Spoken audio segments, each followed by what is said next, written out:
Hey there, greetings everybody. I want to welcome you here to Prog Monster. My name is Murph. I am the host of this show, a show dedicated to progressive rock and other forms of rock music. So we're here today. It's Tuesday night. We're doing album sides, a show that I rotate with ranking the songs off an album. So I did that last week. So this week we're doing album sides. I've chosen Neil Young's Harvest, an album that introduced me to Neil Young. I'd heard some of his stuff before on the radio and stuff like that, but this was my first kind of Neil Young sauntering where I really got into it. And I guess this was probably my first Neil Young album. I can't think of any others that I had before it. And I actually had this originally in vinyl, and then I got it in CD. I also had it on cassette, so I had it all around. So now I have it pretty much only on vinyl. Really good. So for album sides, what we normally do is I choose an album that I like that I think has pretty close to a perfect album side. In this case, probably close to two perfect album sides. But I chose to do the second side of the album because I think it's better, and I think it is almost perfect. The first side has one or two tracks that I'm not as keen on, but for the most part, everything on this side I really like. So it starts out with probably one of the most played Neil Young songs, Old Man. Definitely one of my favorite. Very distinctive vocal sound for Neil Young here. It's an acoustic song. Lyrics are great and very memorable. Really catchy tune. If I had to gun to my head, I would say it's probably top two, top three of my favorite Neil Young songs of all time. Definitely one of them anyways. Great, just an absolute killer song. The next song is There's a World. I originally never liked this song at first, but it just, over the years, it just continues to grow on me to a point where I actually think it might be one of my favorite tunes on the album now. There's a world we're living in. His lyrics are always so gripping, and they just, for some reason, whenever I hear his lyrics, I don't even actually hear the music at first. I'm just listening to hear what he's writing, what he said. I don't know why. He's one of the greats at doing that, at getting you really into whatever he wrote. And this is one of those songs that just gripped me that way. The next song, of course, is Alabama. Well-known song, one of his most famous songs.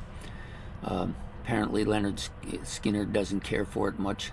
They didn't care much for him writing about them either. So, but it's such a great tune. Just an absolute killer track. One of his best songs again on this. This whole side is just next to perfection. Then we get to one of the most well-known, most beloved. It probably originally was my favorite song by Neil Young, which is The Needle and the Damage Done. Another of those songs that the lyrics grip me, but the music also grips me quite a bit on this track as well. Just talking about the kind of evils of addiction and destruction and the way it kills people and destroys lives, and how it affects him because these people matter to him, these people that were killing themselves. And so he wrote a song about it, and I think it's a really classic Neil Young style song as well. And the last track on this side, which is called Words, Between the Lines of Age, I like this because the guitar in it is kind of heavy. It's heavy. I don't even know really what he's talking about in this song too much, but I've always kind of found it a nice end to the album, a really classic end to the album. So for me, this side 2, is the better of the two sides, even though the other side has some big name songs on it.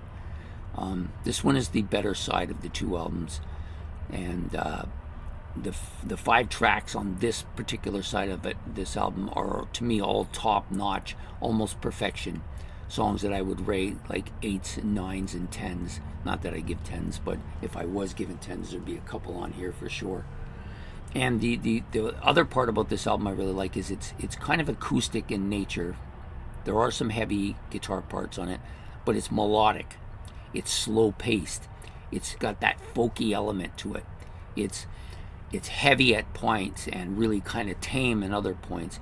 But lyrically, it talks about a lot of things that are near and dear to a lot of people: getting old, drugs, being alone, all those kind of things, money, all kinds of stuff that affect them. And this, to me, is one of the reasons why this is such a classic album, and why this particular side of this album is so good that it deserves to be on this episode of Album Sides. So there you have it. Neil Young, Harvest, Side 2, Almost Perfection. I think so. What do you think? Anyways, if you want to leave your comments in the comment section below, please feel free to do so. Don't forget to hit the like and the subscribe buttons. Those are much appreciated. And if you want to be notified of more of this content, then please hit the notification bell. We will see you next week, where we'll be ranking the albums again. So take care and have yourself a good one.